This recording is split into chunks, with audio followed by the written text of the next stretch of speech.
ஒரு மண்ணில் புதைந்த கல் இன்று அதிசயங்களால் நிறைந்த திருக்கோவில்.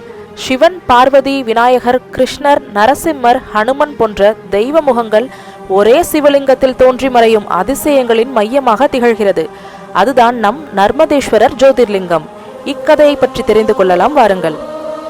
ஒரு மங்களமான காலை. பெங்களூரின் தொடபனஹள்ளி கிராமத்தில் தம்பதியினர் தங்கள் வழக்கமான நடைப்பயிற்சிக்கு சென்றனர். அப்போது அவர்கள் கண்ணில் பட்டது ஒரு அசாதாரணமான கல். மண்ணில் பாதியாக மூழ்கி 45 டிகிரிக்கு சாய்ந்து இருந்தது. அந்த கல் புனிதமாக தோன்றியது. கோவில் ஒன்று அதை பாதுகாத்து வழிபட வேண்டும் என்று உணர்வை ஏற்படுத்தியது. தம்பதியர்கள் அதை மதிக்கவும் வழிபடவும் முடிவு செய்தனர். அந்த நாளிலிருந்து தம்பதியர்கள் அந்த கல்லுக்கு தினமும் பிரார்த்தனை செய்தனர். அதற்கு சிறிய பூஜையாவது செய்ய வேண்டும் என்று தீர்மானித்தனர். ஆனால் மறுநாள் அந்த கல் காணாமல் போனது.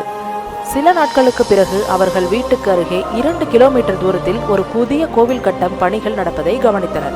அந்த இடத்தில் நடந்த கலகலப்பான அலங்காரங்களை பார்த்து கணவன் தனது சகோதரருடன் கோவிலுக்கு செல்ல முடிவு செய்தார். அங்கு அவர்கள் பார்த்ததோ அதிசயம்.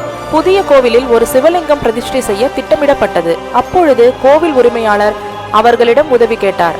தயவு செய்து இந்த சிவலிங்கத்தை பதிக்க எங்களுக்கு உதவ முடியுமா என்று. அந்த சிவலிங்கத்தை பார்த்து கணவன் அதிர்ச்சியடைந்தார். அது அவர்களின் நடைபாதையில் தினமும் வழிபட்ட அதே சிவலிங்கமாக இருந்தது. இது சிவபெருமானின் தெய்வீக அழைப்பாக உணர்ந்த அவர் பிரதிஷ்டை நிகழ்ச்சியில் பங்கேற்றார்.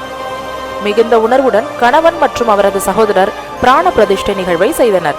தம்பதியர் இது சிவபெருமானின் அருளால் நிகழ்ந்தது என்று நம்பினர். அபிஷேகத்தின் போது அற்புதங்கள் தொடங்கின. சிவலிங்கத்தின் சிவன், பார்வதி, விநாயகர், சாயிபாபா, கிருஷ்ணர், நரசிம்மர், ஹனுமன் போன்ற தெய்வ முகங்கள் தோன்றி மறைந்தன. இந்த அதிசயங்கள் பக்தர்களை வியப்பில் ஆழ்த்தின. சமூக ஊடகங்களில் இந்த திருவிழா விரைவாக பரவியது. மேலும் பல பக்தர்கள் தங்கள் நம்பிக்கையுடன் கோவிலை நோக்கி வந்தனர். அதன் பின்னே கோவில் உரிமையாளர் தனது கனவின் ரகசியத்தை பகிர்ந்தார். ஒரு இரவில் சிவபெருமான் எனக்கு கனவில் தோன்றி இந்த இடத்தில் எனக்காக ஒரு கோவில் கட்டுங்கள் என்று சொன்னார். இன்று எனக்கு புரிகிறது. அவர் குறிப்பிட்டது இதுதான்.